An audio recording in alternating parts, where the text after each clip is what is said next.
नमस्कार, आप देख रहे हैं न्यूज़ वन इंडिया। मैं हूं आपके साथ श्री पांडे। 5 की बात में आपका स्वागत है। दुनिया में कोरोना का तांडव लगातार जारी है। दुनिया में कोरोना के केसेस 87,70,629 हो चुके हैं। अब आपको ग्राफिक्स के जरिए दुनिया के वो तमाम आंकड़े हम दिखाते हैं।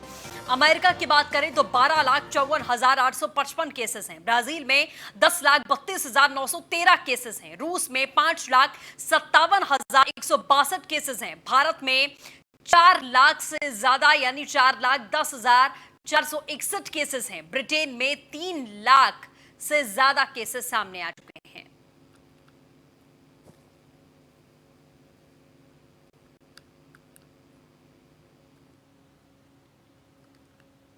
तो वहीं देश में 4 लाख के पार कोरोना के मरीजों की संख्या पहुंच चुकी है। देश में कोरोना संक्रमितों की संख्या बढ़कर 4,10,461 हो चुकी है। देश में कोरोना के एक्टिव मरीजों की बात करें तो 1,69,451 एक्टिव मरीज हैं। इलाज से 2 लाख से ज्यादा लोग ठीक हो चुके हैं। देश में अब तक 2,27,755 कोरोना के मरीज ठीक हुए। देश में कोरोना से अब तक 13,254 लोगों की मौत का मामला सामने आ चुका है।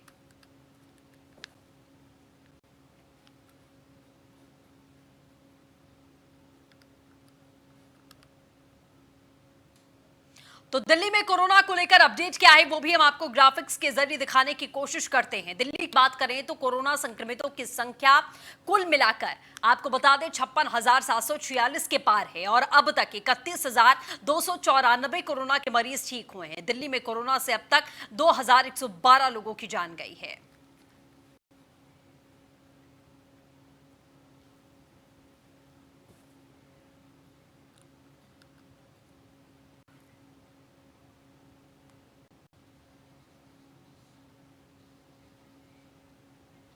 तो दिल्ली में आंकड़ों में लगातार इजाफा हुआ है। आपको हम लगातार ये आंकड़े दिखा रहे हैं। दिल्ली में कोरोना से अब तक 2,112 लोगों की जान भी जा चुकी है। दिल्ली में अब तक 31,294 कोरोना के मरीज ठीक हुए हैं।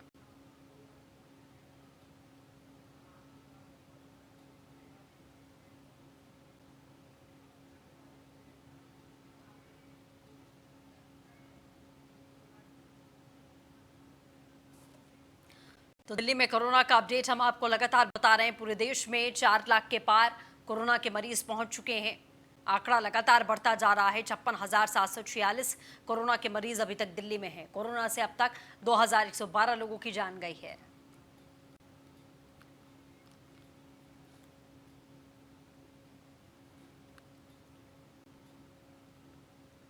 तो वहीं उत्तराखंड में कोरोना संक्रमितों की संख्या बढ़कर 2,324 हो चुकी है। आपको बता दें उत्तराखंड में कोरोना के एक्टिव मरीजों की बात करें तो 796 एक्टिव मरीज हैं। साथ ही उत्तराखंड में अब तक 1,486 कोरोना के मरीज ठीक हुए हैं। उत्तराखंड में कोरोना से अब तक 27 लोगों की जान जा चुकी है। साथ ही 23 नए केसेस आज के दिन की बात करें तो आज के दिन सामने आए हैं। तो उत्तर प्रदेश, दिल्ली, पूरे देश के साथ में उत्तराखंड में भी केसेस में इजाफा लगातार जारी है।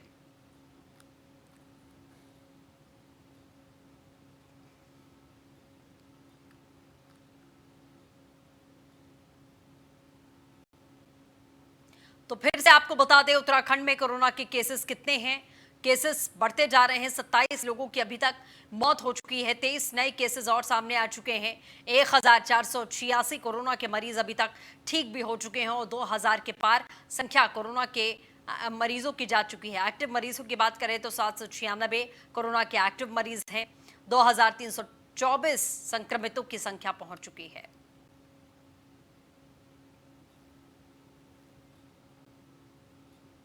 तो वहीं चीन से तनातनी के बीच में मोदी सरकार का बड़ा फैसला। सरकार ने फैसला किया। मोदी सरकार ने सुरक्षा बलों को इमरजेंसी फंड जारी कर दिया है। युद्ध की तैयारी के लिए सैन्य बलों को फंड जारी किया गया। 500 करोड़ तक की हथियार प्रणाली खरीदने की भी छूट जारी कर दी गई है। तो सरकार हर मोड़ पर अपने आप को तैयार करने की कोशिश कर रही है, चाहे सेना पर, सरहद पर सैनिक लगातार अपना प्रशिक्षण भी कर रहे हैं, लगातार वो अपना अभ्यास भी कर रहे हैं और हर तरीके से सरकार ने उन्हें फ्री हैंड छोड़ दिया है कि अगर चीन की तरफ से अब कोई भी ऐसा कदम उठाया जाता है तो हिंदुस्तान की सरकार और हिंदुस्तान की सेना मुंह बंद करके कभी नहीं बैठेगी, बल्कि चीन को मुंहतोड़ जवाब देने के लिए हर मोड़ पर हर तरीके की तैयारी करने के लिए सरकार तैयार बैठी है। फंड जारी कर दिया गया है सेना को कि सेना जितने भी हथियार खरीदना चाहे खरीद सकती है। फ्री हैंड सेना को पहले ही दे दिया गया था कि अब आपको किसी भी प्रकार से सरकार की किसी भी डायरेक्शन की जरूरत नहीं होगी। सेना पर अगर किसी भी प्रकार का आक्रमण होता है, किसी प्रकार की उन्हें तकलीफों का सामना सरहद पर करना पड़ता है चीन की तरफ से, कभी फिर से अगर किसी प्रकार का कोई वार किया जाता है तो सेना अपने आप में सक्षम है, सरकार के इशारे की जरूरत नहीं है, बल्कि वो अपने बुद्धि विवेक के साथ में उनको मुंहतोड़ जवाब देने के लिए सक्षम है। यानी कि फ्री हैंड इसी को बोलते हैं कि सेना पूरी तरीके से अपने आप से फैसला लेने के लिए तैयार रहे।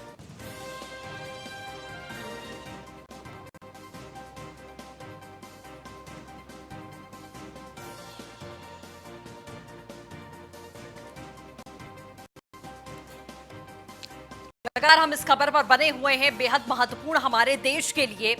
ऐसे कोरोना काल में भी जिस तरीके की हरकत चीन ने की है, उससे कहीं ना कहीं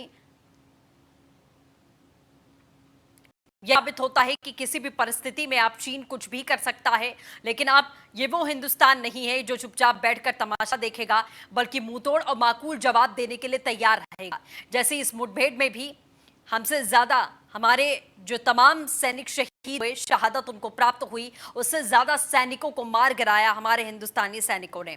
ब्रिजेश श्रीवास्तव एसोसिएट एडिटर हमारे साथ में जुड़ चुके हैं। ब्रिजेश जी, फ्री हैंड देने की बात हुई, पहले सरकार ने फ्री हैंड दिया और अब फंड भी जारी कर दिया गया है। मतलब हर तरीके से सरकार अपने आप को तैयार करने की कोशिश कर रही है कि सेना हर तरीके से तैयार रहे।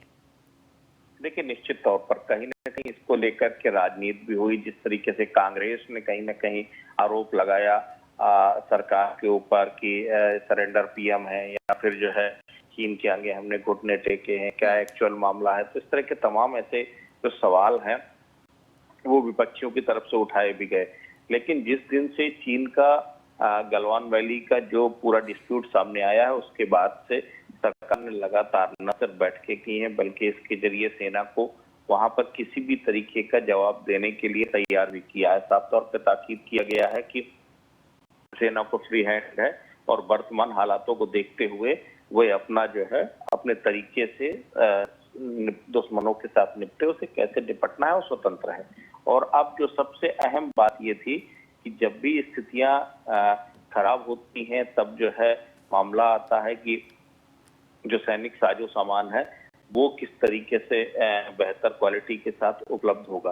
तो उसके लिए भी एक आवश्यक फंड भी रिलीज किया गया है, जिसके लिए किसी तरह की जो है तकनीकी प्रक्रियाओं की जरूरत नहीं पड़ेगी और सेना अपनी जरूरत के हिसाब से वहां से हथियार खरीद सकती है और अपने आप को मजबूत बना सकती है। सबसे बड़ी बात ये थी कोरोना की वजह से सरकार ने जो बड़ी डील थी उनको फिलहाल ठीक है, बिल्कुल ब्रजेश जी, ये बड़ी खबर जिस तरीके से अभी आई है, अपडेट हमें मिला है कि आज जैसा कि आप भी जानते हैं कि रक्षा मंत्री ने सीडीएस और तीनों सेना प्रमुखों से बैठक की है। एलएसी के पर किस तरीके से सेना की तैयारियां हैं उसको लेकर चर्चा की है। चीन की हिमाकत के खिलाफ में सेना को खुली छूट दी गई, उसके बाद में ये इमरजेंसी फंड जारी किया गया है। इसी बात से अंदाजा लगाया जा सकता है कि जो लग रहा था कि नहीं सब कुछ सामान्य है वहां सेना पर और सरहद पर सब कुछ सामान्य है, सब कुछ नॉर्मल हो चुका है, ऐसा नहीं है। वाकई परिस्थितियां वहां पर ऐसी हैं, तभी जाकर ये इमरजेंसी फंड जारी किया गया है तत्काल, कि कभी भी कुछ भी हो सकता है। देखिए, सबसे बड़ी बात यह है इमरजेंसी फंड जारी करना, सेनाओं के तीनों अंगों में जो खास करके एयरफोर्स के जवानों की जो छुट्टियां थी उनको निरस्त करना और लगातार चौकसी को और ज्यादा मजबूत करना, ये वो कवायद है जो ये बताती है कि आप चाइना के साथ किसी भी तरीके से किसी भी स्तर से निपटने के लिए भारत पूरी तरीके से खुद को तैयार कर चुका है। सबसे बड़ी बात यह है कि इस वक्त आज जो सीडीएस के साथ तीनों सेनाओं प्रमुखों की और रक्षा मंत्री की जो बैठक हुई, उसमें भी साफ तौर पर रक्षा मंत्री ने कहा कि देखिए, हम अपनी सीमा की एक एक इंच जमीन की हिफाजत करेंगे।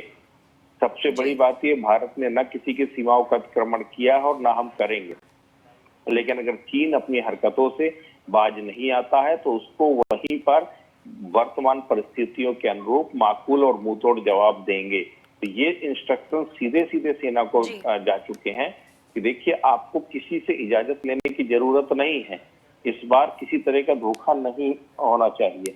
अगर वो गोली चलाते हैं तो आप गोली चलाइए, अगर वो जो है सीमा पर अतिक्रमण करते हैं तो आप उनकी सीमा पर घुस जाइए, कहीं कोई गुरेज नहीं। तो कुल मिला के सेना को पूरी तरीके से फ्री हैंड दे करके उनको मानसिक तौर पर तैयार करने की कोशिश है कि देखिए आप समझिए हिफाजत कैसे करना है और उसके लिए आपको जो भी कुछ करना पड़े वो कीजिए। और सरकार किसी भी तरीके से, न सिर्फ संसाधनों के लिहाज से बल्कि किसी भी तरीके से सेना के हाथ ना तो बांधे और ना बांधे। बिल्कुल ठीक है ब्रजेश जी, अभी जिस तरीके की परिस्थिति है इसे देखकर अभी क्या अंदाजा लगाया जा सकता है कि क्या चीन एक बार फिर से ऐसी हिमाकत करने की कोशिश करेगा?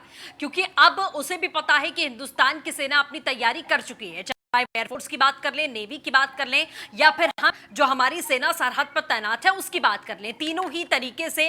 और फाइनेंशियली भी जिस तरीके से जो भी हमारी संधि उनके साथ में हुई है, जो भी हमारे कॉन्ट्रैक्ट चलते हैं, बिजनेस चलता है, उसको भी कहीं ना कहीं रोके जाने की कवायद और मांग लगातार हिंदुस्तान में उठी है।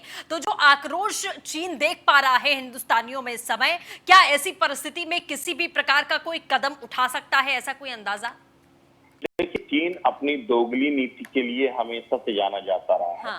चीन कब क्या करेगा, कब वो आपसे गले मिलेगा और कब आपके पीठ पे छुरा भोंकेगा, ये उसका अतीत रहा है, इतिहास रहा है जो है। ऐसे में चीन किस सीमा तक गिर सकता है इसका कोई भी जो है अंदेशा नहीं है। यही वजह है कि लगातार जो है न सिर्फ सीमाओं पर सुरक्षा को मजबूत किया गया बल्कि किसी भी स्थिति से निपटने के लिए सेना को तैयार रहने के लिए साफ तौर पर कहा गया है। ऐसे में अगर वो कोई हिमाकत करता है तो इस बार उससे उसका माकूल जवाब मिलेगा।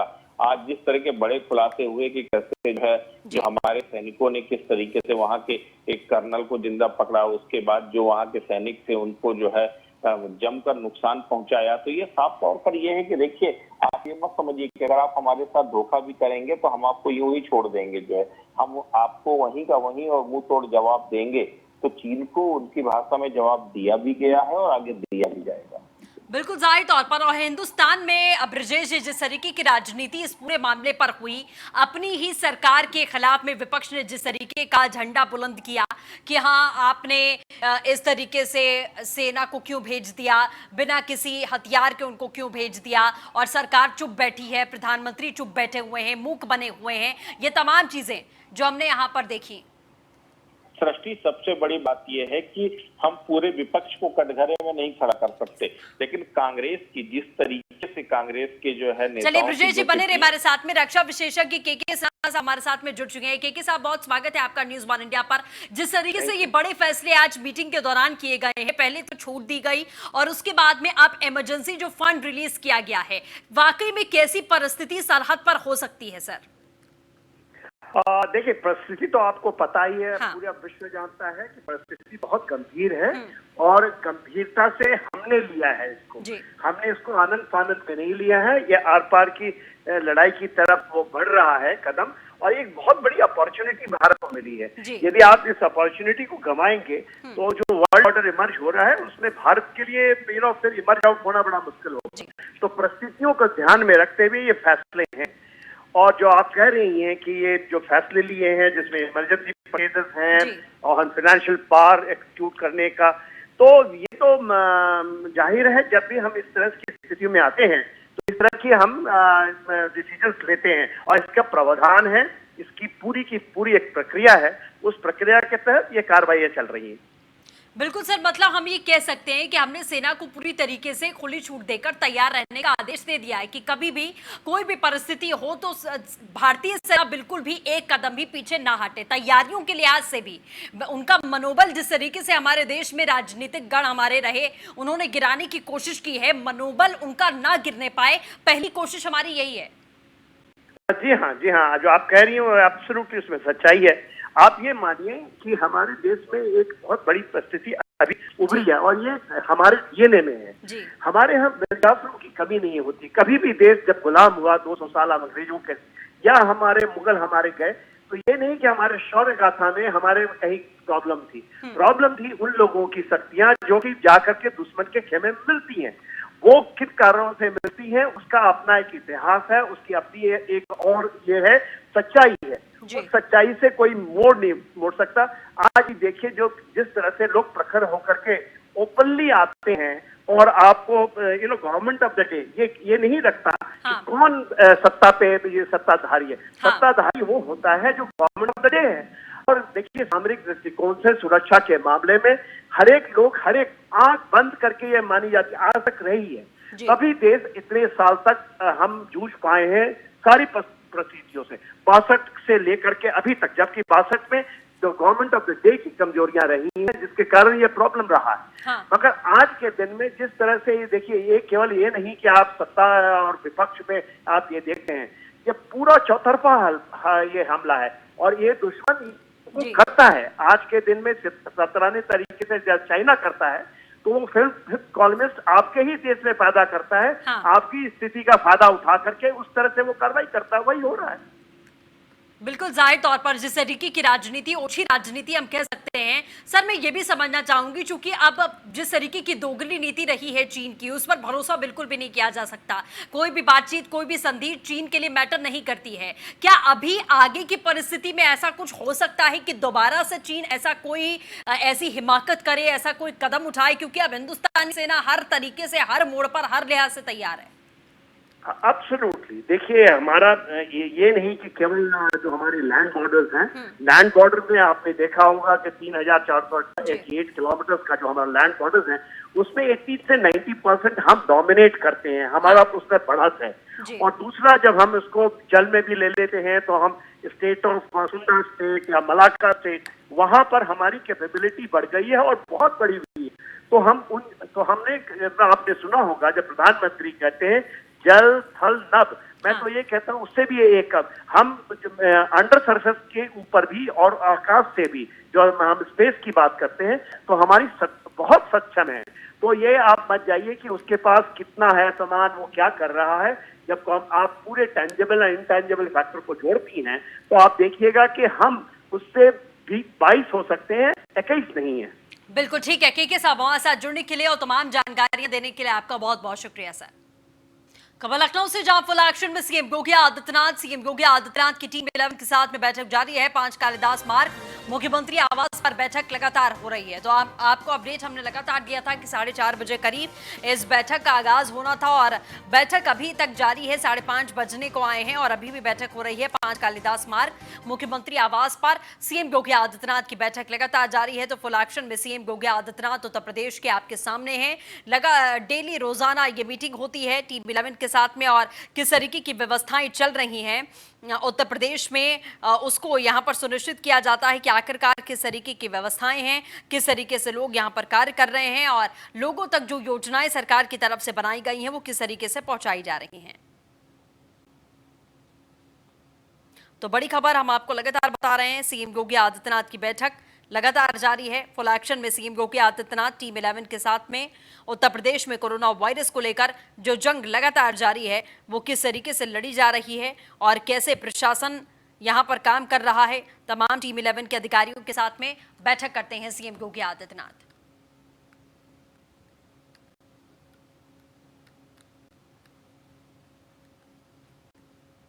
खबर लखनऊ से ये, जहां उत्तर प्रदेश को हरा भरा करने में जुटी योगी सरकार। आपको बता दें जुलाई के पहले हफ्ते में मिशन वृक्षारोपण 2020 का आयोजन प्रदेश भर में एक दिन में 25 करोड़ पौधे लगाए जाने का लक्ष्य तय किया गया है। गंगा यमुना समेत नदियों को दोनों तरफ लगाए जाएंगे फलदार वृक्ष।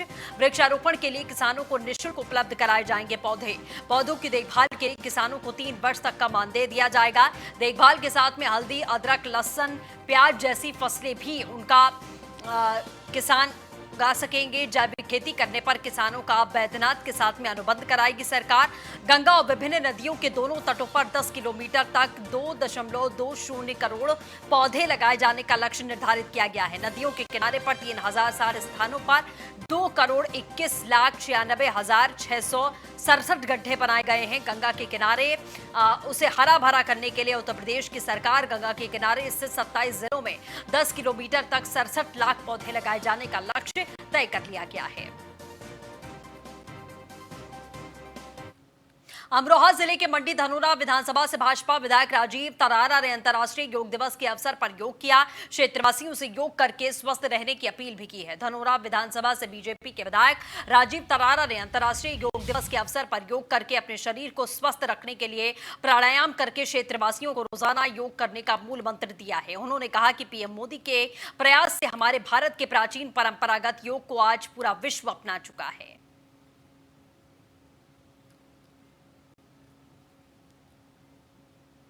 अंतर्राष्ट्रीय योग दिवस के अवसर पर सभी क्षेत्रवासियों को, प्रदेशवासियों को व देशवासियों को बहुत बहुत शुभकामनाएं। योग हमारे भारतवर्ष से पूरी दुनिया में पहुंचा। हमारे देश के माननीय प्रधानमंत्री जी ने योग को अपने जीवन में उतार कर अपने आप को स्वस्थ रखने के साथ साथ संपूर्ण देश और पूरी दुनिया को ये संदेश दिया कि योग के द्वारा ही हम स्वस्थ रह सकते हैं। हमारे उत्तर प्रदेश के माननीय मुख्यमंत्री जी ने योग को अपना करके उत्तर प्रदेश की जनता को स्वस्थ रखने के लिए एक संदेश दिया है। आज कोरोना महामारी चल रही है। कोरोना महामारी को हराने के लिए हमें अपनी रोग प्रतिरोधक क्षमता को बढ़ाना अति आवश्यक है। इसलिए योग के द्वारा ही हम अपनी रोग प्रतिरोधक क्षमता को बढ़ा सकते हैं। इसलिए मेरा सभी अपने क्षेत्रवासियों से, प्रदेश और देशवासियों से आग्रह है कि योग को अपने जीवन में उतार कर रोग प्रतिरोधक क्षमता बढ़ा इस कोरोना को मात देने के लिए, अपने जो हमारे भारतवर्ष से योग पहुंचा है पूरी दुनिया में, उसको आगे बढ़ाने के लिए, एक संदेश देने के लिए कि भारतवासियों में वो दृढ़ संकल्प है जिससे कि हम कोरोना को हरा सकते हैं। इसलिए भाइयों बहनों, अपने जीवन में योग को उतार कर निरोग रहने के लिए, स्वस्थ रहने के लिए प्रतिदिन योग करें। सुंदरदीप बोर्ड स्कूल के संकाय सदस्यों ने आज अंतर्राष्ट्रीय योग दिवस के शुभ अवसर पर योग अभ्यास और सहभोज का आयोजन किया गया। आपको बता दें, स्कूल की प्रधानाचार्य अर्चना श्रीवास्तव द्वारा एक वेब सेमिनार का आयोजन किया गया था और इस समारोह में विशिष्ट अतिथि और सम्मानित गणमान्य व्यक्तियों के रूप में प्रोफेसर डॉक्टर आर.के. खंडाल और भारत ग्लाइक्स लिमिटेड के अध्यक्ष और एक विश्व प्रसिद्ध शिक्षाविद ने भाग लिया। सुंदरदीप ग्रुप ऑफ इंस्टीट्यूट के अध्यक्ष महेंद्र अग्रवाल, समूह के उपाध्यक्ष अखिल अग्रवाल, महानिदेशक जमील अहमद ने अपनी शुभ उपस्थिति के साथ में इस अवसर को प्राप्त किया। आयोजन की शुरुआत स्कूल के प्रिंसिपल द्वारा स्वागत नोट से की गई। इसके अलावा इस आयोजन को समूह के वाइस चेयरमैन अखिल अग्रवाल, जिन्होंने योग और उसके मूल के महत्व पर प्रकाश डाला है, इस दौरान मशाल और दूरदर्शी प्रोफेसर खांडल ने आगे बढ़ाया, जिन्होंने सभी को योग के महत्व को दिखाया। वर्तमान स्थिति में शांत और वंचित कैसे रहें, जहां हर कोई महामारी से चिंतित है। सुंदरदीप बोर्ड स्कूल के राजदूतों द्वारा विभिन्न योगासन और मुद्रा का प्रदर्शन किया गया। इस आयोजन का माता पिता और छात्रों ने पूरी तरीके से आनंद भी लिया और सभी ने मूल्यवान सबक लिया है। वर्तमान स्थिति में हमेशा फिट, स्वस्थ और खुश रहने के लिए योग एकमात्र तरीका है।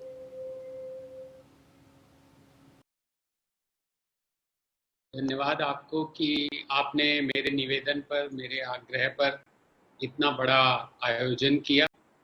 बहुत बहुत धन्यवाद आपको कि आपने chairman SDGI group of institutions, vice chairman, director general और पूरा सुंदरदीप परिवार एक साथ एकत्रित कर आज ये अंतर्राष्ट्रीय योग दिवस का आयोजन किया। बहुत बहुत धन्यवाद आपको, साधुवाद आपको। और ईश्वर करे माँ सरस्वती की कृपा आपके ऊपर सदा बनी रहे और आप इसी प्रकार से बड़े बड़े आयोजन करते रहो। आज का आयोजन योग के लिए है, तो मैं अपना भाषण देने से पहले सबसे पहले मैं नमन करना चाहता हूँ चेयरमैन सुंदरदीप ग्रुप ऑफ इंस्टीट्यूशंस। उनके साथ जब मैं 2-3 मिनट बात कर लेता हूँ तो इतनी ऊर्जा मिलती है, इतनी डायरेक्शन मिलती है और इतना एक कुछ और अचीव करने का मन में इच्छा शक्ति जागृत होती है।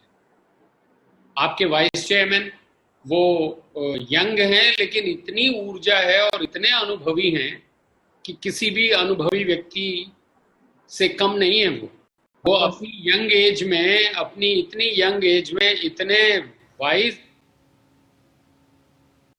आपको कि आपने मेरे निवेदन पर, and it was first mentioned in Rig Vedas. But we started celebrating International Yoga Day from 25th June 2015, and today is the 6th year of celebration. Usually people practice yoga in mass, but due to this pandemic situation, yoga has become an indoor activity. And that is why the theme of today's Yoga Day is Yoga at Home, Yoga with Family. And the theme is given by Shri Narendra Modi ji, Honorable Prime Minister of India. Yoga can also be used as a tool for checking your immune system, which can further be increased by practicing yoga. Yoga helps in bringing the things together. Yoga helps ending many types of distances. Distance between our mind and body, which is the root cause of many problems. Distance between the life which we have and the life which we want to have.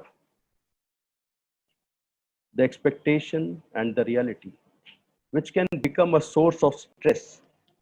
Regular practicing of yoga can help in strengthening our